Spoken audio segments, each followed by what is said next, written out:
নমস্কাৰ প্ৰিয় ভিউৱাৰ্ছসকল সকলোকে আজিৰ ভিডিঅ'ত এটা ইম্পৰ্টেণ্ট ইনফৰমেশ্যন দিব বিচাৰিছোঁ।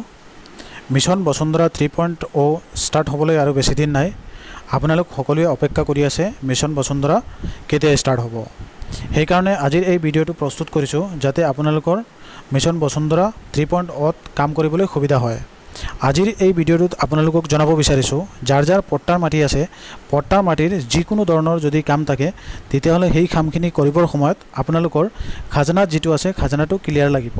সেইকাৰণে আপোনালোকে বসুন্ধৰাৰ সময়ত হয়তো মাটি বাৰীৰ কাম কাজ অলপ বেছি হ'ব, সেইকাৰণে আপোনালোকৰ এই খাজানাটো দিয়াৰ সময়ত অলপ অসুবিধা হ'ব পাৰে, ভিৰ হ'ব পাৰে।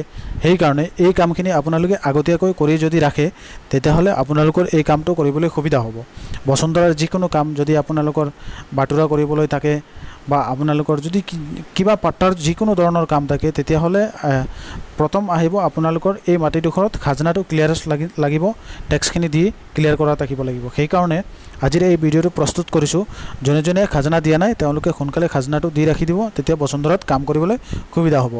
ধন্যবাদ। ইনফৰমেশ্যনটো কেনেকৈ লাগিল